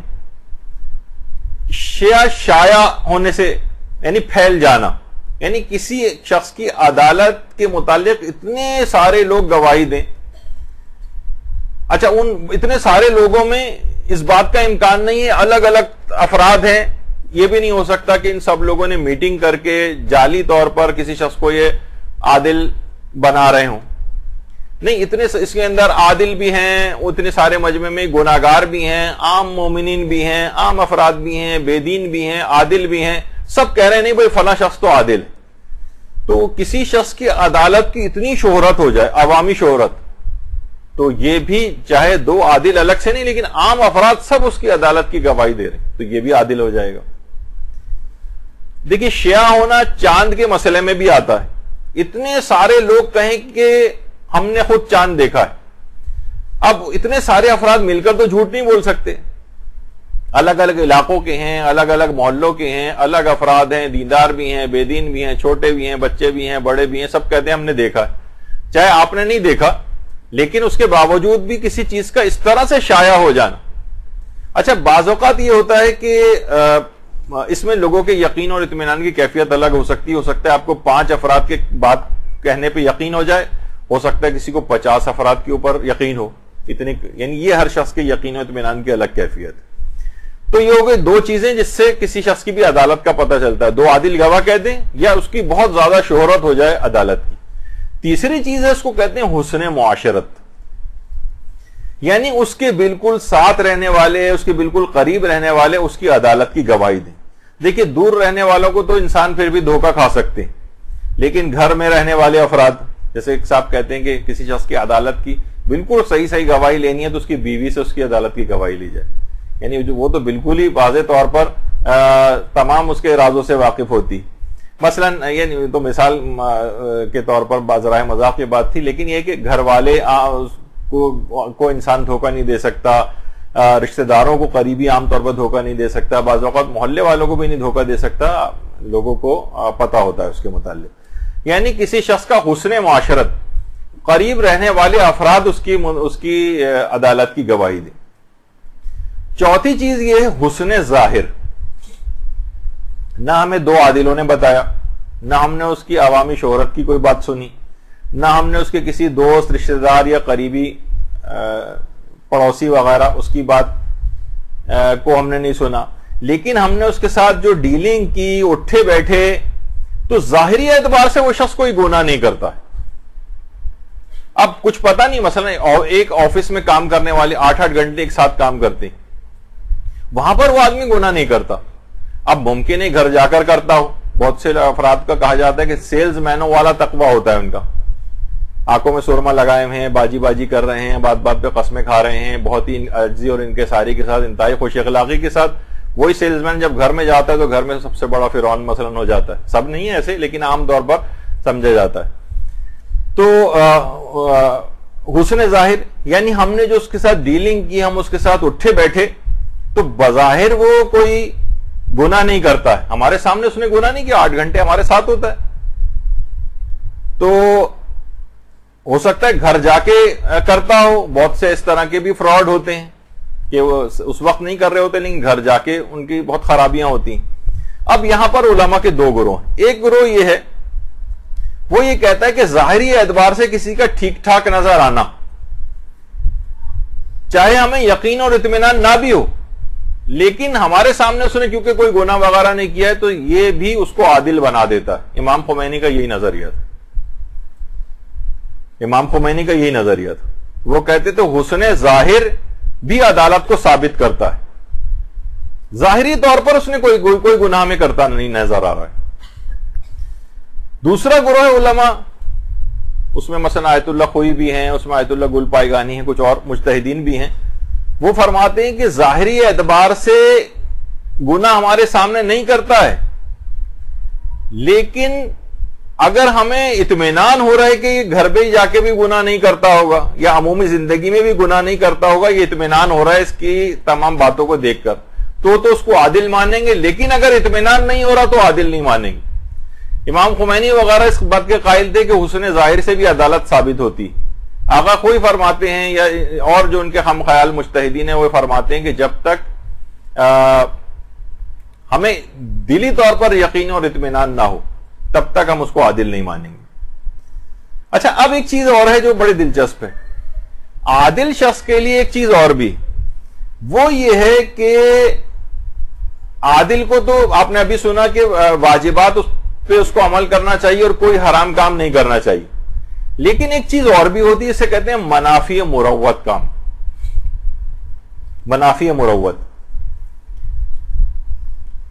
یہ کام حرام نہیں ہے، منافی مروت کام حرام نہیں ہوتے، لیکن ان کو انجام دہی کرنے والا عام طور پر دین سے لاپرواہ ٹائپ کا سمجھا جاتا ہے. مثلا میں مثال دے دوں، لیکن یہ کیونکہ ہمارے معاشرے میں تو بڑی معیوب سمجھی جائے گی. مثلا قرآن رکھا ہوا ہے قالین پر، ہمارے ہاں تو بہت طوفان اس کے اوپر ہو سکتا ہے کہ زمین پہ قرآن رکھ دیا، لیکن جہاں پر عام طور پر ایران میں علماء کے معاشرے ہیں، کتابیں زمینی کے اوپر رکھی ہوئی پڑھ رہی ہیں، وہیں کتابوں کے اوپر قرآن رکھا ہوا ہے یا قرآن کارپیٹ کے اوپر ہی رکھا ہوا ہے. یا مثلا ہو سکتا ہے، اب دیکھیے میں یہ کوئی شرعی حکم اس کے اوپر نہیں لگائیے گا، مثلا کوئی کتابیں رکھی ہوئی ہیں، وہیں نیند آ گئی، کتاب پہ کوئی سر رکھ کے سو گیا، وہیں قرآن رکھا ہے، مثلا قرآن پہ سر رکھ کے سو گیا. ہو سکتا ہے کہ یہ کام حرام نہ ہو سکتا ہے، لیکن عام لوگ بہرحال حرام حلال سے قطع نظر، عام افراد یہ کام اچھا نہیں سمجھیں گے، کہیں گے اس کو کوئی قرآن کی پرواہ نہیں ہے، اسے کوئی قرآن کا احترام ہی نہیں. بتائیے قرآن کے اوپر سر رکھ کے سو رہا ہے. یا اسی طریقے سے لوگ، اگر کوئی شخص مثلا مسجد میں نماز جماعت کے لیے جائے، نہیں مسجد میں جائے اور اسی وقت جماعت ہونے لگی، جماعت میں شریک نہ ہو، کونے میں کہیں جا کے بیٹھ جائے. اب دیکھا جائے نماز جماعت پڑھنا واجب تو نہیں ہے نا، زیادہ زیادہ اس نے ایک مستحب کام چھوڑا ہے، لیکن لوگ معیوب سمجھیں گے ارے نماز جماعت ہو رہی ہے، یہ شخص یہاں پہ بیٹھا ہوا ہے دیکھ رہا ہے خالی. لوگ کہیں گے اس کا مطلب اسے کوئی پرواہ ہی نہیں ہے نماز جماعت کی، دین سے لاپرواہ ہے. اس کو کہتے ہیں منافی مروت کام. یہ کوئی گناہ نہیں ہے، بس یہ کہ دیندار معاشرہ اس کو برا سمجھتا ہے. پرانے مجتہدین تو یہ کہتے تھے کہ عادل شخص کو حرام کاموں سے بچنے کے ساتھ ساتھ منافی مروت کاموں سے بھی بچنا ضروری، لیکن موجودہ مجتہدین فرماتے ہیں کہ احتیاط اسی میں ہے، بہتر اسی میں ہے کہ منافی مروت کام نہ کرے، لیکن بہرحال یہ کہ عدالت کی شرط نہیں. یعنی ایک سنجیدہ ٹھیک ٹھاک آدمی سے ایسے کاموں کی توقع نہیں. مثلا کوئی عالم اگر دیکھا جائے تو اس کے اندر کوئی شرعی طور پر حرام تو نہیں، مثلا وہ کسی ٹھیلے کے پاس کھڑے ہو کر چاٹ کھانے لگے کھڑا ہو کر، عالم امامہ ابا قبا، اور روڈ کے کنارے پہ کھڑے ہو کر چھولے کھا رہا ہے مثلا وہ، اور ہر آدمی دیکھ کے حیران ہو رہے مولانا صاحب یہ کیا کر رہے ہیں. یعنی ان کو بھی ہوگا دیکھا جائے تو مولانا اگر پوچھیں بھائی کون سا حرام کیا، چھولے کھانا حرام ہے، روڈ پہ کھڑے ہونا حرام ہے، کوئی فقہی مسئلہ بتائیے، کہے گا نہیں مولانا آپ کے سٹیٹس کے مطابق نہیں تھا. روڈ کے کنارے بیٹھ کے مثلا کوئی عالم اکڑو بیٹھ کے لوڈو کھیلنا شروع کر دے مثلا. بہت سی میں اس قسم کی معیوب چیزیں تو لے کر آؤں گا نا آپ کے سامنے منافی و مروت کام کے لیے. اب دیکھا جائے کوئی حرام کام تو نہیں کیا اس نے، کیرم کھیل رہا ہے مثلا، کوئی حرام کام تو نہیں کیا اس نے، لیکن کیا ہے کہ اس کی شان کے خلاف ہے. جب بھی وہ جو جملہ آپ سنتی ہیں کہ حسنات الابرار سیئات المقربین، نیک لوگوں کی نیکیاں مقربین کے نزدیک گناہ ہوتی، یعنی نیک لوگوں کی نیکیاں جن کا مقام بہت بڑا ہے. مثلا کوئی شخص ارب پتی ہے اور وہ کسی کو 1 روپیہ خالی صدقہ روزانہ دے رہا ہے، تو کہا جائے گا کہ بھائی حسنات الابرار سیئات المقرب، تمہارے جو یہ نیکی ہے یہ مقربین کے نزدیک یعنی گناہ ہے، یعنی تمہارا مقام اتنا پروردگار نے تمہیں ارب پتی بنایا اور تم 1 روپیہ صدقہ دے رہے ہو، تمہیں تو زیادہ دینا چاہیے. تمہارا مقام مومن تو اتنا بلند تھا، تم اتنے معمولی سے نیک کام کے اوپر جو ہے وہ اٹک کے رہ گئے، تمہیں تو اور زیادہ بڑھ کے کام کرنے چاہیے تھے. تمہارا دماغ کی صلاحیت تو بہت زیادہ تھی، تم بس یہ BA MA اور MBA اور اسی کے اندر لگے رہ گئے، دین کے اندر اپنی کسی دماغی صلاحیت کو استعمال نہیں کیا. تو بہت ساری ایسی چیزیں ہیں. تو بہرحال وہ بات ادھر سے ادھر چلی جاتی ہے. تو عام افراد کے لیے وہ شرط نہیں ہوتی. ایک عام شخص اگر یہ چھولے کھائے، کیرم کھیلے اور لوڈو کھیلے مثلا تو اس کو نہیں ہوگا، لیکن کوئی عالم دین ایسا کرے گا تو لوگ کہیں گے منافی و مروت. اچھا بہت سی چیزیں ایسی ہیں عام لوگ عام طور پر اس مسئلے کو کیوں لے کر آتے ہیں. میں نے کیوں یہ بیان کیا کہ لوگ آج کل منافی و مروت کاموں کو بھی عدالت کی شرط سمجھتے ہیں. مثلاً بہت سارے لوگوں سے میں واقف ہوں جو کسی عالم کے پیچھے نماز اس وجہ سے نہیں پڑھتے کہ سگریٹ پیتا ہے مثلا، یا اس وجہ سے نہیں اس کے پیچھے نماز پڑھتے کہ اس کی بیٹی تو خود بے پردہ پھرتی ہے، یا اس کی اپنی بیوی کا پردہ مثلا صحیح نہیں ہے. بعض اوقات یہ ہوتا ہے خود عالم صحیح ہے، وہ ہمیں اس کے اندر شرائط دیکھنی ہے نہ کہ اس کے رشتہ داروں کے اندر. لیکن کیا ہے کہ لوگ اس کو بھی یعنی معیوب سمجھتے ہیں، بتائیے وہ عالم کی اپنی بیٹی اور بیوی کا پردہ صحیح نہیں، یا وہ تو موزے نہیں پہنتی ہیں مثلا، یا وہ تو فلاں ان کا عمل یہ ہے، ان کے اس عمل سے اس کا کوئی تعلق نہیں. یا بہت سے افراد میں اس سے بھی واقف ہوں کہ یعنی وہ کہتے ہیں کہ اس کے پیچھے ہم نماز اس وجہ سے نہیں پڑھتے کیونکہ انہوں نے 2 شادیاں کی ہوئی ہیں مثلا. اب یہ اس طرح کے لوگوں نے دماغ کے اندر معیارات بنائے ہوئے ہیں. تو بہرحال یا مثلا دیکھیے بہت سے معاشرے ایسے ہیں، معاشروں والا مسئلہ ہے. مثلا شام کے علاقے، جو شام سیریا ہے، وہاں پر ایک عام کامن پریکٹس ہے کہ وہاں باپ اور بیٹی ساتھ بیٹھ کے سگریٹ پی رہے ہوتے ہیں، ماں بیٹے کے ساتھ سگریٹ پی رہی ہوتی. وہاں معیوب نہیں ہے. اور یہاں پر بیٹا جو ہے وہ 60 سال کا ہے، ابا 80 سال کے 85 سال کے ہیں، تب بھی وہ اگر سگریٹ سامنے نہیں پیے گا، ابا آ جائیں گے تو فوراً ہاتھ کو پیچھے کر لے گا، زمین پہ پھینک دے گا سگریٹ. یہاں یعنی بہت ساری چیزیں کہا جاتا ہے نا کہ جو اللہ نے بہت بڑے بڑے گناہ جو لوگوں کے سامنے ہیں، لوگ ان کو تو ارتکاب کر لیتے ہیں لیکن عرفی گناہ نہیں کرتے. دیکھیں ایک ہوتا ہے عرفی، جیسے یہی سگریٹ پینا جائز تھا ابا کے سامنے مثلا، لیکن ابا کے سامنے نہیں پی رہے، ابا کے سامنے گانا سن لے گا بیٹھ کے. وہ جیسے آیت اللہ محسن آقا محسن قرائتی بڑا اچھا جملہ کہتے ہیں، وہ بھی ذرائع مذاقی کہتے ہیں کہ لوگ اللہ کے نام کی جھوٹی قسم کھا لیتے ہیں، حضرت عباس کے نام کی نہیں کھاتے. بہرحال وہ لوگوں کی کیا خیالات جذبات وہ اپنی جگہ پہ ہوتے ہیں، خالق کی وہ کر لیں گے، لیکن افضل ترین چاہے وہ مخلوقات کے اندر سے ہوں لیکن ہے تو وہ مخلوق پروردگار کی، ان کے نام کی جھوٹی قسم نہیں کھائیں گے. تو لوگوں کی بہت ساری اس طرح کی سلسلے ہوتے ہیں. تو منافع مربت کام ان سے پرہیز کرنا بہتر ہے، اس سے عدالت نہیں جاتی ہے. لیکن بہرحال کہ اس سے احوط اور اولا اور بہتر یہ کہ انسان آپ دیکھیں کہ بہت سارے اب آپ کا بھی ایک اسٹیٹس ہو گیا ہے، دینی طالبہ ہیں، اب ہر جگہ آپ کے ساتھ نام کے ساتھ یہ ہوگا کہ مدرسے میں پڑھتی ہے، مدرسے میں پڑھتی ہے، مدرسے میں پڑھتی. اب آپ کو بہت ساری اس طرح کی احتیاطیں کرنی ہیں کہ جو کہ عام عورت سے تو لوگ ایکسپیکٹ کر سکتے ہیں، معیوب نہیں، لیکن آپ کے پیچھے مائکروسکوپ ٹیلیسکوپ سے سب لگ جائیں گے. ایک ایک چیز آپ کی نوٹ ہوگی اور وقت ضرورت جب اس کا استعمال کرنا ہوگا تو لوگ وہ چیز نکال کے لائیں گے، آپ کے سامنے پیش کریں گے آپ نے یہ والی غلطی کی تھی. تو بہت اپنے آپ کو بچا بچا کے چلنا. اس کے بعد اگلی شرط یہ ہے کہ مجتہد کو مطلق ہونا چاہیے، مجتہد مطلق ہو. اجتہاد مطلق اجتہاد یعنی فقہ کے جتنے بھی ابواب ہیں اس سب کے اندر اس کی مہارت ہو، وہ ہے مجتہد مطلق. کیونکہ دیکھیے مجتہدین کی 2 اقسام ہیں، ایک تو مطلق ہوتے ہیں یعنی تقلید سے لے کر دیات تک کے 52 چیپٹرز جو ہیں فقہ کے، اس میں سے تمام ابواب کے تمام مسائل پہ یکساں مہارت ہو اس کی آپ تقلید کرتے ہیں، یہ تو مطلق مجتہد کہلاتا ہے. ایک ہوتے ہیں مجتہد متجزی. مجتہد متجزی وہ ہوتا ہے جو فقہ کے تمام ابواب کا ماہر نہیں ہوتا، چند چیپٹرز کا ماہر ہوتا، چند چیپٹرز کا. مثلا ہو سکتا ہے کہ صرف وہ وضو اور نماز کے مسائل کا ایکسپرٹ ہو لیکن مثلا بینکنگ کے مسائل کا نہ ہو سکتا ہے کہ وہ صرف روزے کے مسائل کا ہو، حج کے مسائل کا نہ ہو. تو وہ جتنے ابواب کے اندر اس کی مہارت ہے، ہو سکتا ہے اس کی مہارت ان 2-3 چیپٹرز میں مجتہد عالم سے بھی بڑھ جائے. ایک تھیوریٹیکل مسئلہ ہے عام طور پر، لیکن ایسا ہوتا نہیں. مجتہد مطلق جو ہوتا ہے اس کی مہارت عمومی طور پر تمام ابواب میں یکساں ہوتی، یعنی سب میں ماہر ہوتا ہے. مجتہد لیکن ایک تھیوریٹیکل مسئلہ ہے کہ مجتہد متجزی جو صرف فقط چند چیپٹرز کا ماہر ہے، اس کی مہارت اگر مجتہد عالم سے بڑھ جائے تو باقی سب میں آپ تقلید کریں گے اپنے مجتہد کی، اور جس میں یہ ماہر ہے اس کی مہارت آپ کے مجتہد سے بڑھ گئی ہے. مثلا بینکنگ کے مسئلوں کا ماہر اس سے بھی زیادہ ہو گیا ہے، مثلا یہ وضو نماز کے مسئلوں کا ماہر اس سے بھی زیادہ ہو گیا ہے. جیسے کہ مجتہد جو تو پھر اس کی بات مانی جائے گی اور باقی مسائل میں اپنے مجتہد کی بات مانی جائے گی. ایک تھیوریٹیکل مسئلہ ہے لیکن ہوتا نہیں. جیسے مجتہد مطلق بھی بہت سے ہیں، ان میں جیسے مثلا آیت اللہ شبیری زنجانی، یہ خود مجتہد مطلق ہے، تمام ابواب میں مہارت ہے، لیکن اس کے اندر خود ہی یہ بات، اگرچہ علماء کہتے ہیں کہ بہت ہی زیادہ منکسر المزاج ہے، بہت ڈاؤن ٹو ارتھ رہتے ہیں، ایک عام طالب علم کا بھی بہت اکرام اور وہ کرتے ہیں، لیکن یہ خود کہتے ہیں حج کے مسائل میں مجھ سے زیادہ مہارت کسی کی بھی نہیں. یعنی اپنے متعلق انہوں نے یہ بات کہی کہ جس طریقے سے میں حج کے مسائل کو سمجھتا ہوں یہ والی مہارت اور کسی, لیکن اگرچہ اور ہو سکتا ہے مجتہدین اس بات کو نہ مانتے ہوں, وہ اپنے آپ کو کہتے ہوں گے, لیکن یہ واضح طور پر اپنے متعلق اس طرح سے کہتے ہیں.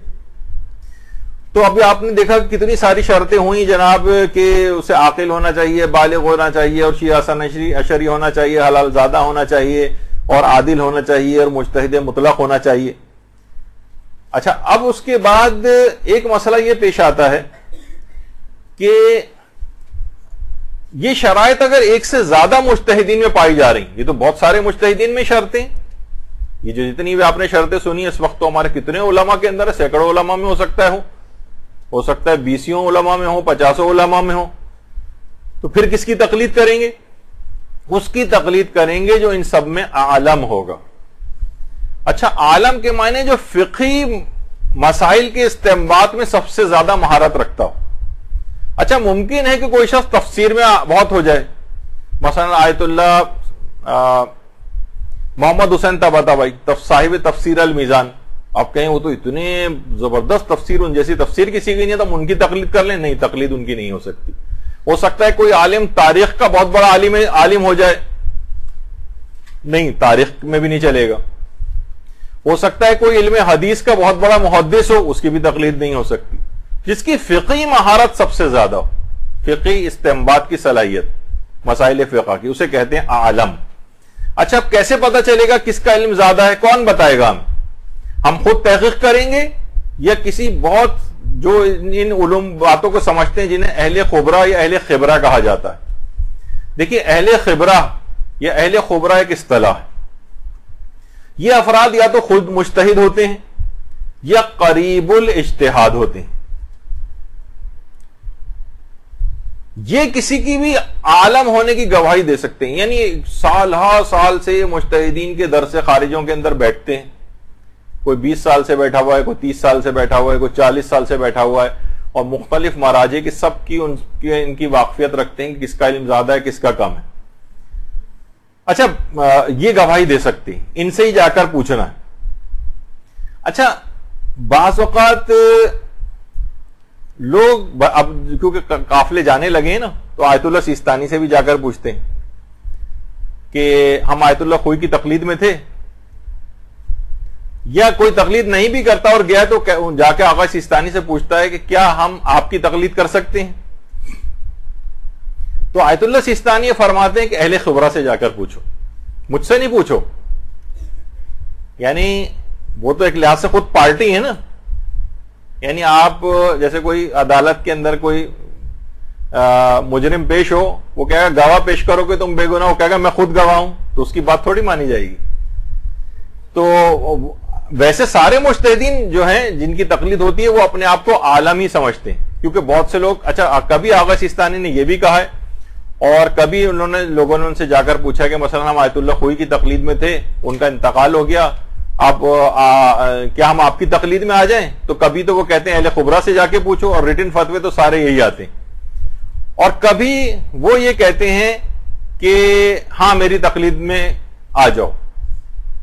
اچھا, وہ ان کا کہنا کافی نہیں, اہل خبرہ ہی سے جا کر پوچھنا پڑے گا, کیونکہ ہر مجتہد اپنے آپ کو عالم سمجھتا ہے.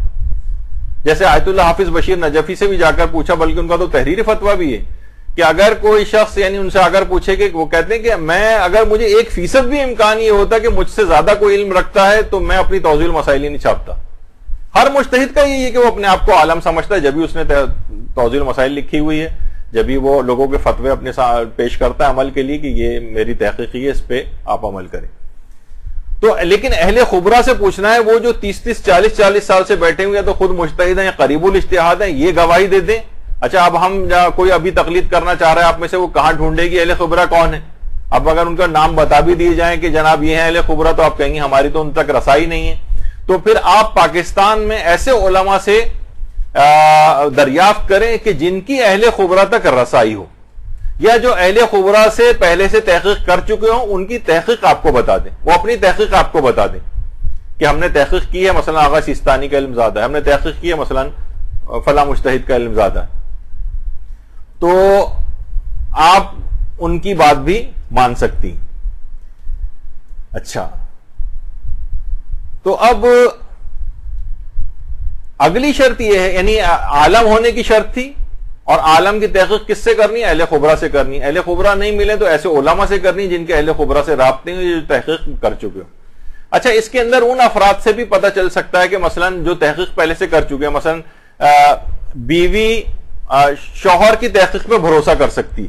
شوہر نے تحقیق کر لی، اس نے کہا کہ میں تو ان کی تقلید میں ہوں اور میں نے فلاں فلاں عالم سے پوچھا تھا، انہوں نے یہ بتایا، اس کو اطمینان ہو گیا، یہ تقلید کر سکتی. اولاد ابھی بالغ ہوئی ہے، وہ اپنے والدین کی تحقیق پر بھروسہ کر سکتی، لیکن والدین نے بھی تحقیق نہیں کی تھی، بس ایسی سنی سنائی تقلید شروع کر دی تھی، وہ کافی نہیں. یعنی کسی اور کی تحقیق پر بھروسہ کیا جا سکتا ہے، لیکن اس نے بھی تحقیق نہ کی ہو تو پھر وہ کافی نہیں ہوگا. اگلی شرط یہ ہے کہ دنیا کا حریص اسے نہیں ہونا چاہیے، دنیا کا حریص نہ ہو. یہ اکثر علماء نے تو لکھا ہے، اور جن علماء نے نہیں بھی لکھا ہے وہ بھی بہرحال یہ تو کہتے ہیں کہ کیونکہ دنیا کا حریص اگر ہو گیا تو یہ تو لوگوں کی مرضی اور حکمرانوں کی مرضی کے مطابق فتوے دے گا، لالچ کے اندر فتوے دے گا، انعام و اکرام کے چکر میں فتوے دے گا ان کے مطابق. وہ تاریخ تو بھری پڑی ہے ایسے افراد سے کہ جنہوں نے حکام کو خوش کرنے کے لیے فتوے دیے ہیں. دنیا کا حریص نہیں ہونا چاہیے. اچھا ہمارے علماء اور مراجع پر الحمدللہ یہ کچھ لوگ اعتراض تو لگاتے ہیں، لیکن ان کی سادہ زیستی اور سادہ زندگی کو دیکھ کر یعنی ان کے اوپر یہ اعتراض کبھی جاتا ہی نہیں. لوگوں نے اپنے طور پر کوشش کی ہے کہ دیکھیے یہ قوم سے لے کے کتنا مال کو بٹور رہے ہیں اور جناب، لیکن ان کی جو عام زندگیاں دیکھتے ہیں، ٹوٹے پوٹے گھروں کے اندر رہنا. جو بھی زیارات کے اوپر جاتے ہیں، آیت اللہ سیستانی کا گھر دیکھیے آپ، جنہوں نے دیکھا ہے جا کے کہ ٹوٹی پوٹی دیواریں ہیں، اسی پہ جہاں سے کہیں سے کریک آ جاتا ہے، کرائے کے گھر کے اندر رہتے ہیں. 40 سال پرانی ابا جو انہوں نے خریدی تھی آج سے 40 سال پہلے وہی ابا پہنی ہوئی ہے. کتنے پرانے اقوام متحدہ کے جو بان کی مون وغیرہ جو وہاں پر ان سے ملنے کے لیے گئے تھے سیکریٹری جنرل، اس کے بعد بھی اب 4-5 سال بعد دوبارہ اقوام متحدہ کے وفد نے ملاقات کی ہے. وہی صوفہ ہے، وہی ٹیشو پیپر کا باکس ہے، کوئی تبدیلی نہیں، کوئی اپنے اوپر کچھ خرچ کرتے ہی نظر نہیں آتے. اسی طریقے سے مثلا کوئی کہہ سکتا ہے آیت اللہ خوئی، دنیا تشیع کا علمی لحاظ سے کتنی پوری دنیا کے اوپر ایک لحاظ سے ان کے زمانے میں ان کے تقلید مقلدین کتنی بڑی تعداد میں تھے، ایک سے امیر کبیر آدمی. اتنی سادہ زندگی آپ اگر سامنے بھی دیکھیں، ٹوٹی پھوٹی دیواریں، چیزیں، زمین پر بیٹھ کر کھانا کھانا، کوئی کہہ سکتا ہے دنیا کے حریص ہیں یہ لوگ. اسی طریقے سے مثلا آیت اللہ علی صافی گل پائگانی، بس ایک روٹی رکھی ہوئی ہے، معمولی سا پنیر ہے، کچھ سبزی سلاد کے طور پر ہے، یہ لوگ کھا رہے ہیں. ان کی عام عمومی زندگیاں ایسی.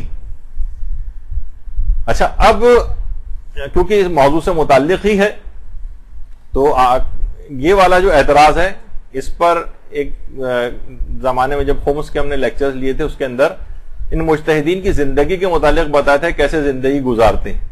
تو ان کے اوپر یہ اعتراض کہ دنیا کے حریص نہیں ہیں. یہ 5-7 منٹ کا ایک کلپ ہے، اگر یہ آپ اس کو سن لیں. مجتہدین پر یہ ایک اعتراض ہوتا ہے کہ یہ خمس کا پیسہ سب کھا جاتے ہیں. اب یہ جاہلانہ اعتراضات، یہ سب ہمارا پیسہ کھا رہے ہیں، بٹور رہے ہیں، اور یہ یوں کر رہے ہیں، وہ کر رہے ہیں، اور لوگوں کو بہت اس قسم کی باتیں کر کے، جاہلانہ قسم کے اعتراضات کر کے لوگوں کو مراجع کرام سے برگشتہ کیا جاتا ہے. دیکھیے زبان تو یہ جو چھوٹی سی ہے، یہ قلیل الحجم اور کثیر الجرم، یہ بہت چھوٹی سی ہے، لیکن کے جرائم کی فہرست بڑی طویل ہوتی ہے. کبھی بھی آپ آرام سے استعمال کر سکتے ہیں اس کو. وہ علماء کے جو کہ تقوی و پرہیزگاری میں انتہا سے زیادہ ڈوبے ہوں، جن کی زندگیوں میں کبھی، ان مراجع کی زندگیوں میں کبھی آپ کوئی حرام نہیں دکھا سکتے. حرام تو چھوڑیے، مکروہ نہیں دکھا سکتے، مکروہ بھی چھوڑیے، نامناسب کام بھی نہیں دکھا سکتے ان کی زندگیوں میں. تو وہ اتنا بڑا گناہ کہ مال امام وہ سب لوگ ہڑپ کر جائیں. کب ان کو عبادات کی کوئی توفیق ملے گی؟ کب وہ توفیق ترک گناہ ان کو مل سکے گی جو ان کی زندگیاں جس سے بالکل خالی نظر آ رہی ہیں؟ دیکھیے سیاستدان جتنے افراد ہمیں ان کو معاشرے میں نظر آتے ہیں جو ظلم اور حرام کا پیسہ کھاتے ہیں، ان کی زندگیاں گناہوں سے بھرپور نظر بھی آتی ہیں. وہ لیوش لائف اسٹائل ان کے نظر بھی آتی ہیں، وہ پیسے کو استعمال کرتے ہیں، وہ نظر آتے ہیں. اب ہم آپ کو چند چیزیں آپ کو دکھا رہے ہیں کہ آپ دیکھیے کہ ان کا طرز زندگی ان مراجع کرام کا کیا ہے. ان کا طرز زندگی انتہائی سادہ. امام خمینی، اب آپ ان کے اطراف میں مثلا کمرہ بھی دیکھیں، جس جگہ وہ تکیے وغیرہ رکھے ہوئے آپ کو نظر آ رہا ہے، دیواروں میں دراڑ تک ہے. کوئی کہہ سکتا ہے کہ وہ شخص جو ایک لحاظ سے ہماری عام زبان میں ایران کا بے تاج بادشاہ تھا. یہ اگرچہ ان کے لیے مناسب نہیں اس قسم کے جملے کہنا، لیکن لوگوں کو سمجھانے کے لیے کیا چیز اس کے اختیار میں نہیں تھی. وہ اپنی زندگی کا معیار بہتر نہیں بنا سکتا. زمین پہ بیٹھ کے وہی دریاں، چٹائیاں، قالین ایران کے اندر ایسی جیسے آپ کے گھر میں چٹائیاں ہوتی. یعنی کوئی ایسا ہمارے یہاں یہ نہیں جیسے ہمارے یہاں سمجھا جاتا قالین ہے تو بڑے امیر لوگ ہیں، ایسا نہیں ہوتا وہاں. ہر غریب سے غریب شخص کے یہاں بھی قالین ہوتا، چٹائی جس طرح ہمارے غریب افراد کے گھروں میں ہوتی. لیکن ان کی زندگیوں میں کچھ نظر بھی تو آئے. امام خمینی کو آپ دیکھیں، پیچھے جو دیواریں آپ کو نظر آ رہی ہیں، گھر میں بیٹھے ہوئے ہیں، دیواروں پہ بہت سی جگہوں پلاسٹر تک نہیں. یہ ان کی زندگیاں. آیت اللہ محسن الحکیم، ذرا ان کی آپ زندگیوں کو دیکھیے. کتابوں کے علاوہ کسی جگہ آپ کمرے میں کوئی ایسی آسائشی چیز بھی نہیں دکھا سکتے، صرف اور صرف جن کا ہر وقت قرآن و حدیث کے اندر اوڑھنا بچھونا.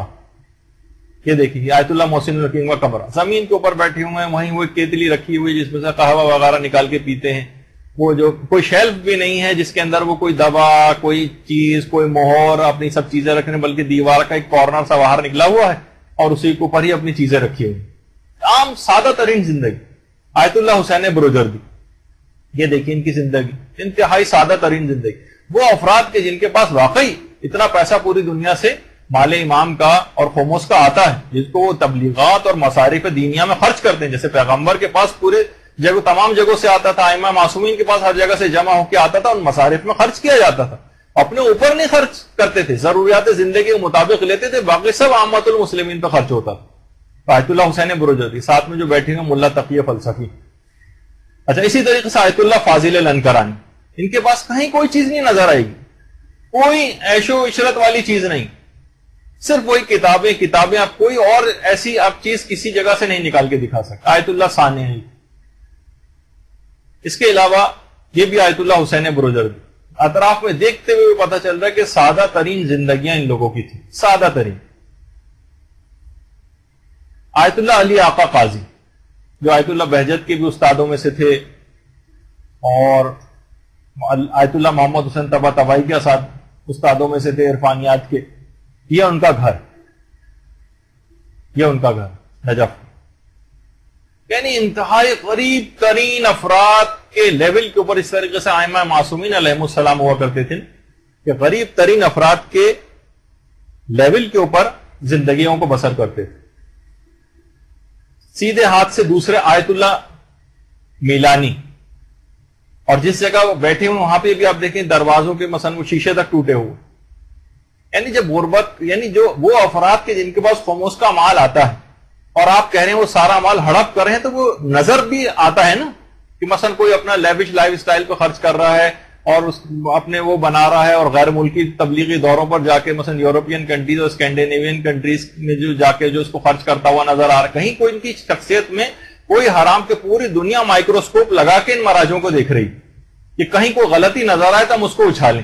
کہیں کوئی چیز نہیں، حتیٰ کوئی مکروہ نہیں، میں تو کہتا ہوں نامناسب چیز بھی نظر نہیں آتی زندگی. آیت اللہ خوئی، پوری دنیا سے خمس آتا تھا، لیکن اپنا زندگی سادہ ترین زندگی. آپ دیکھیں پیچھے الماریوں کی صورتحال دیکھیں، جو کتابیں رکھی ہیں وہ صورتحال دیکھیں، ایک ایک چیز سے سادگی جو ہے وہ ٹپک رہی ہوتی. جس جگہ درس خارج آیت اللہ خوئی دیا کرتے تھے وہاں دیکھیں دیواریں پیچھے، کم سے کم اس جگہ پر تو ایسا انتظامات ہونے چاہیے تھے، اور ایسی کوئی غربت کا ماحول بھی نہیں تھا جس اعتبار سے جو پوری دنیا سے خمس جو آتا ہو تبلیغات کے اندر کیونکہ خرچ کیا جاتا ہے، اپنے اوپر مہاراجے خرچ نہیں کرتے.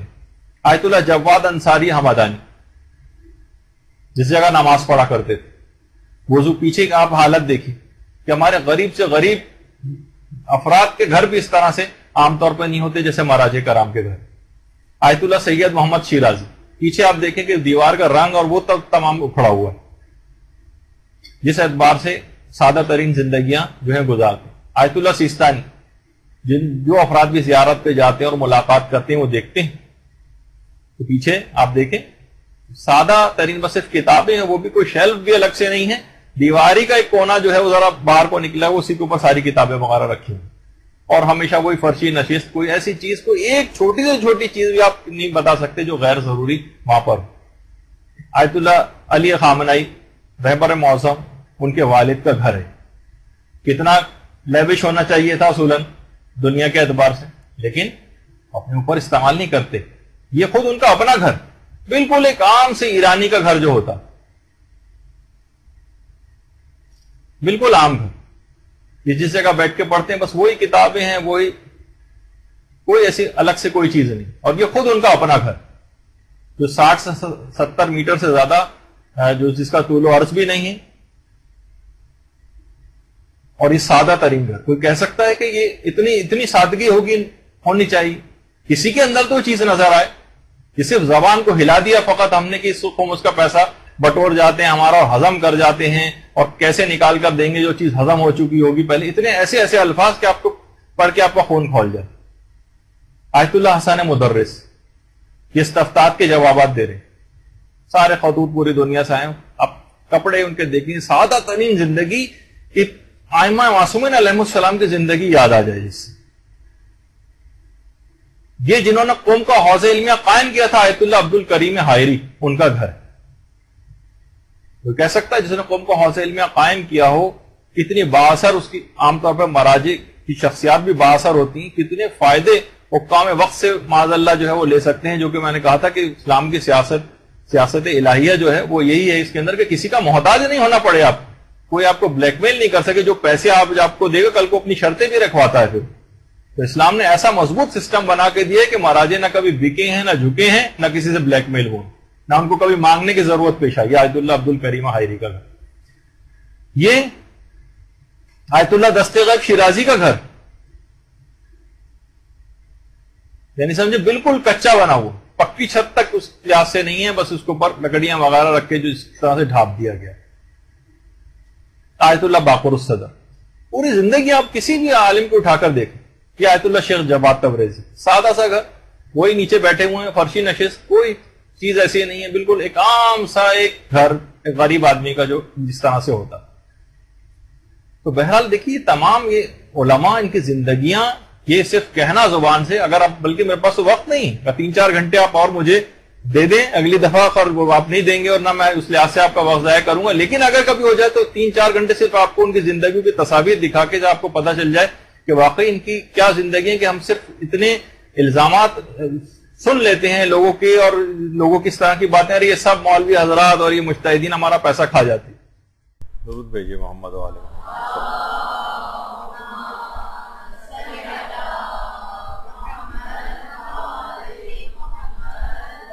تو دنیا کا حریص نہ ہو، یہ ایک شرط تھی.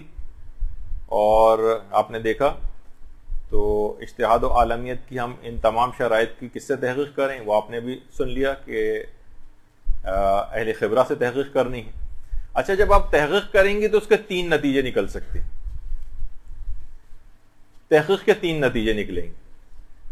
اگر یہ پتہ چل گیا کہ تمام شرائط موجود ہیں اس کے اندر، تو آپ کی تقلید صحیح. اور اگر یہ نتیجہ نکلا، دوسرا نتیجہ نکل سکتا ہے کچھ شرائط کم ہیں، یعنی مثلا کوئی شخص اگر تقلید کرتا آ رہا ہے ابھی بھی، وہ دیکھ رہی ہے، خاتون دیکھ رہی ہیں، کوئی مرد دیکھ رہا ہے کہ اس میں کچھ شرطیں کم ہیں، تو اس کی تقلید غلط ہے. اور تیسرا یہ ہے کہ کچھ پتہ نہیں چلا، ہم نے تحقیق کی لیکن کچھ پتہ نہیں چل رہا کہ ہمارے مجتہد میں یہ سب شرطیں پائی جاتی ہیں نہیں، تب بھی تقلید غلط ہے اور نئے سرے سے اس کو تحقیق کرنا ہے.